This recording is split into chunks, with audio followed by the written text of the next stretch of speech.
Jirtu.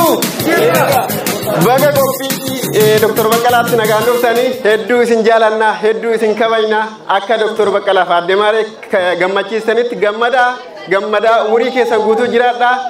Isinis kanaan isin hagaa'u jenna dhugaa hedduu isin galateeffanna amma kanatti aansuudhaan sagantaan keenya kan eegalu eebbanii maanguddoota eebba nu eebbisan gara waltajjiitti waama. Isaan immoo isin saabee guddaan kabajaan gara waltajjii kanaatti nu affeertu. Maanguddoonni eebba nu eebbisan Obbo Abbaadillaa, Abba Amin, Obbo Nasser Beeyem, Kadaba, kabajaan gara waltajjiitti waamudha.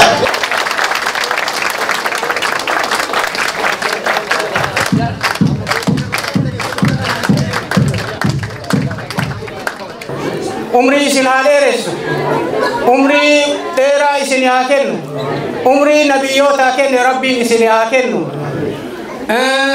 Arra walgayii arrasitti walgayni kana baga dhuftanii baga ammoo isin marti keessan nu gammachiiftanii akka isin nu gammachiiftanitti isallee gammachiiftanitti rabbi isin haa gammachiisu. Namni illee jaalatee waan rabbi illee jaalatu rabbiin isin haa godhu. Darajaa inni ga'e kanallee Rabbi asitti nuraan kutini kabiraati illee haa gahu. Namni rabbi namni jaalate rabbi illee hin jaalata namni illee hin jaalata maleekallee hin jaalatti. Rabbiin umrii isaa dheeressu addee bareete wajjin umrii dheeradhuu siin jedhaan biyya keesse. Ormi keessanuu baga nagayaan dhuftanii guyyaa kabajamaa Dr. Baqqalaatii fi addee baree kabaja jaraatiif jecha isin hawaasni kakaasummaa mataa keessaniitiin ufumaan uf kakaaftanii guyyaa akkanaa guyyaa bal'aa sii jirraa akkuma qara'aatiin nu jiraatte san sii ibsinaa gammachuu siif qabnu kana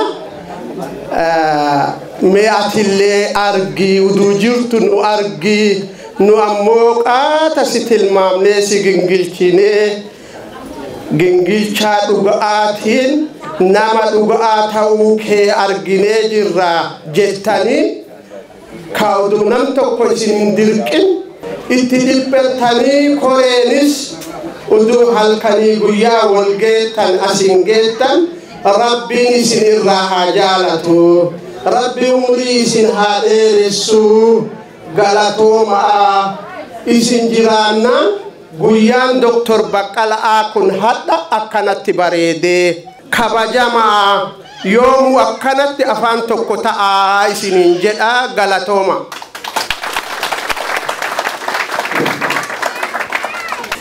Galatooma hundi keessanuu guyyaan irraa kun egaa guyyaa addaati. Dubbii na ta'eedhaaf waan inni irra deebiin jiru Waaqayyo akkanumatti wal jaalachiisu. Guyyaa irraa kana dhugaa guyyaa addaa guyyaa abbaa keenyaa guyyaa haadha keenyaa kan isaan duraan nu faana olii gad deemanii nu faana dadhabanii nu qopheessan kan ammoo nutis guyyaa kana arguudhaaf baay'ee itti gammanne. Waaqayyo akkanumatti isaan nuuf haa tursiisu nuuf haa jiraachisu. Waa hunda isaan akkuma nu faana dadhabanii waan hunda bakka Oromootitti argamanii yeroo hunda qophii keenya bareechanii har'a immoo bakka isaanii buunee waan kana jaalala keenya agarsiisuudhaaf dhugaa baay'ee itti gammade. Waaqayyo isiniif waan isin hojjettan isiniif haa deebisee kafalu baay'ee isin jaalannaa nu ulfaadhaa nu jiraadhaa. Waaqayyo amma akkasumatti urmii keessan wajjiniin isiniif haa dheeressu nu jiraadhaa. Haga ammas nuuf jiraatanii ammas dabalaa nu jiraadhaa galatoomaa ulfaadhaa.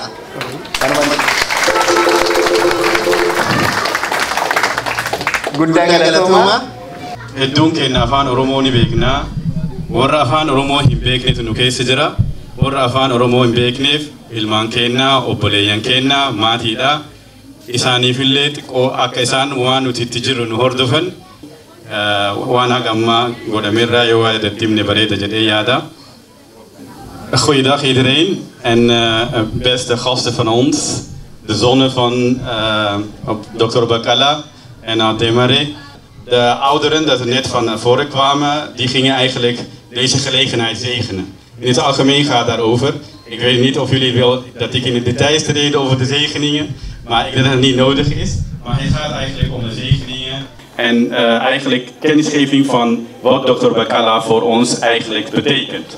En daarom is eigenlijk deze ceremonie voor hem georganiseerd, terwijl hij nog leeft. Het is niet alleen voor Dr. Bakala, maar ook voor Ademare. Het is dat wij willen erkennen dat hij voor ons een symbool is.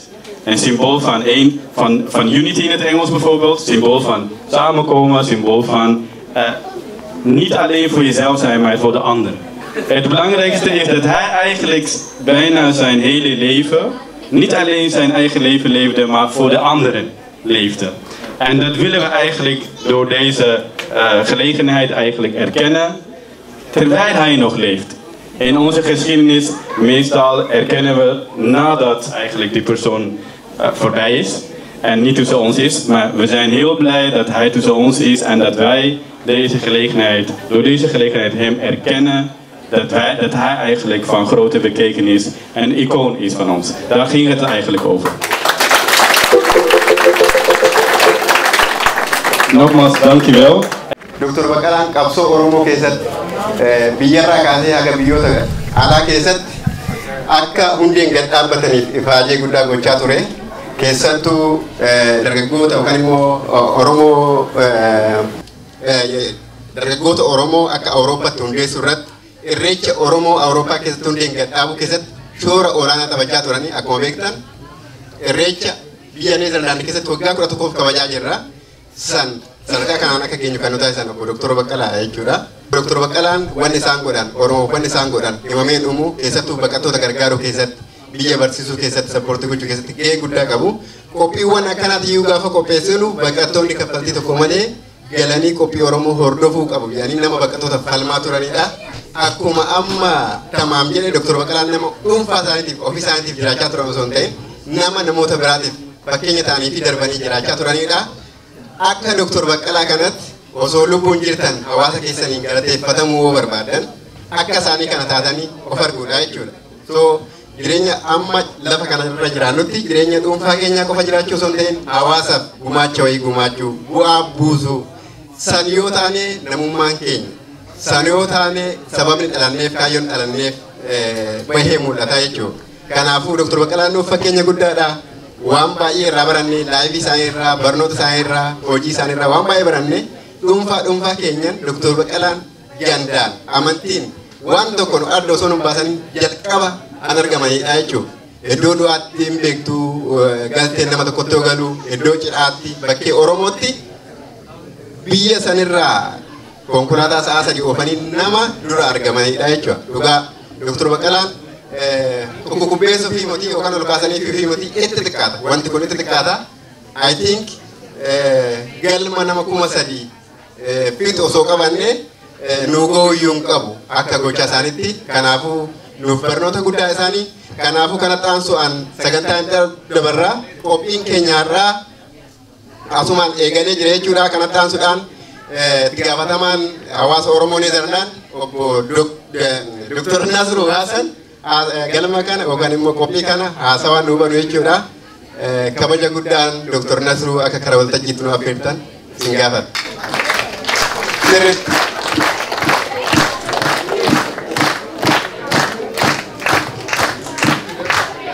Hundi keessanii beektu miti Dr. Nasru garuma isaatti isin dabarsaa.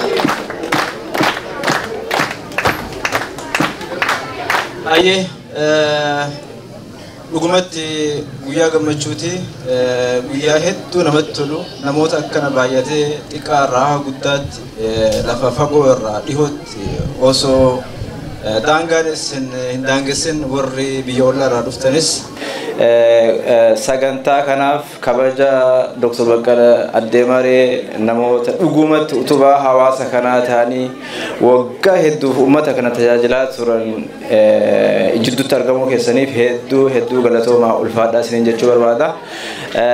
Sagantaan kun baay'inaan argamuu keessanii alatti hirmaannaa keessanii alatti waan bareeduu miti. Baga Dr. Baqqalaa Addeemareef maatii isaanii guutuu kabaja itti hortan isiniin jechuu barbaada jalqabatti.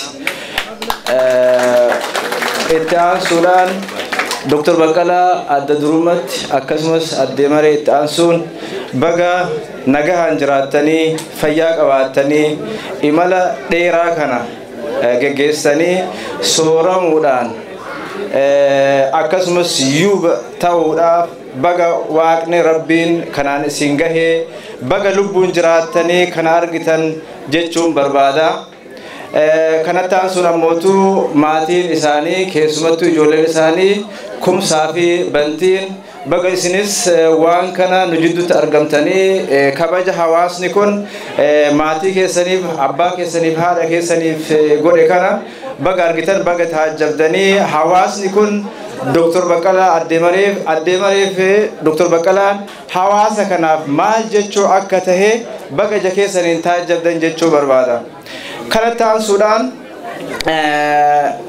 yaada maaliidhaaf wanti akkana kabajan akkana sirni akkana maaliidhaaf barbaachisa yoo jenne aadaa Oromoo keessatti aadaa saba keenyaa keessatti hayyuun beekaan nama gamni goonni ummata walitti fiduu ummata walitti hidhuu diinarra aanuu kan bittinnaa himataa walitti qabu kan rakkoo jireenyaa qabu rakkoo san keessaa baasuu keessatti namni umriidhaanis tahee beekumsaan nama afoo jiru wanti inni hojjetu waan takkaa lamaa miti utubaan hawaasaa utubaan sabaa namoota akkanaa jechuudha. Namoota akkana namoota gaafa rakkoo namoota gaafa xiiqii hawaasa isaa saba isaa rakkoo keessaa baasu kan saba ceesisu qabaatanii namoota kana beekamtii laatuun namoota kana dadhabbii isaanii gumaacha isaanii recognize gochuun akkuma duratti tamaamis kaase hedduu barbaachisaadha. Aadaa saba keenyaa keessatti ammoo waan hedduu baratamee jechuudha.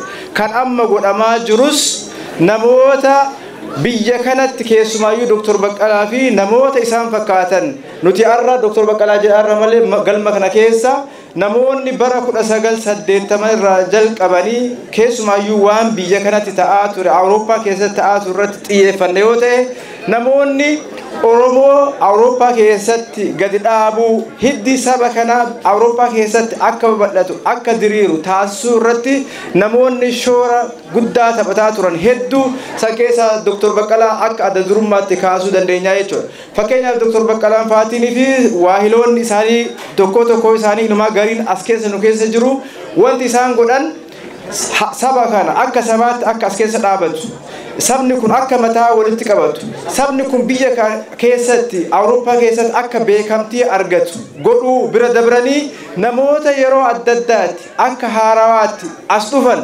qubsiisuu daandii itti agarsiisuu kan rakkate rakkoodhaa baasuu kan dhukkubsate wal'aanuu wanti namoonni kunniin hin goone hin jiru. Namoonni kunniin kan akka Dr. Baqqalaa of kennanii osoo nu tajaajiluu baatanii hedduun kenna afaan biraatiin warri gara boodaa dhufne fayyadamtoota namoota nu dura dhufaniiti. Namoonni nu dura dhufan osoo biyya kana keessa akka namni ittiin jiraatu akka namni karaa kamiin namni daandii akka argu karaa kamiin namni ifnana akka argu osoo nutti hin argisiisne hamileen nuti as dhufnus biyya kana turuu hedduu xiqqaa ta'a jechuudha. Namoonni kun as dhufanii jiraachuun isaan hidda isaanii asitti gadi dhaabuun biyya kana keessatti milkaa'uun isaanii nuufis maal ta'e hamilee tahee jechuudha. Nutis biyya kana keessa jiraachuu as jiraannee nama ta'uu jijjiiramuu akka dandeenyu gochaan qofa osoo hin taane qaamumaan biyya kana keessa jiraachuudhaanu namoonni kunniin waa hedduu nu barsiisanii jechuudha. So namoota akkanaa kana namoota akkanaa gumaacha aadaa gumaacha siyaasaa gumaacha hawaasummaa gumaacha diinagdee qaban kanneen galateeffachuun jajjabeessuun maalidha afaan biraatiin hawaasa kana keessa Oromoo keessa namoonni akka isaanii of bira dabranii namoota kaawwanee waan kumaatama gumaachan akka nu keessa biqilaniif haala mijeessaa jechuudha. So kanaaf namoota kanneen wanni galateeffannuuf so walumaa galatti maal jechuun barbaada?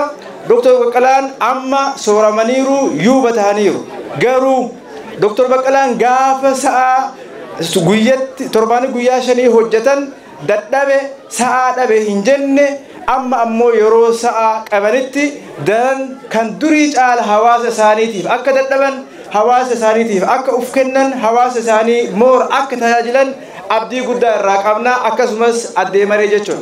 So gabaabaa maal jechuun barbaada Dr. Baqqalee fa'aan Addeemareen fayyaata nagahan jiraadha umrii dheeraan maatii keessa wajjin hawaasa keessan wajjin akkasumas Oromoo keessa bulaa horaa jennaani fayyaata isaanii jechuu barbaada dhumarratti hawaasni keenya koreen adda durumatti dubartoonni sagantaa kana fakkaatu bareedaa qopheessan hedduu galatoomaa ulfaadha isin jechuu barbaada fayyaata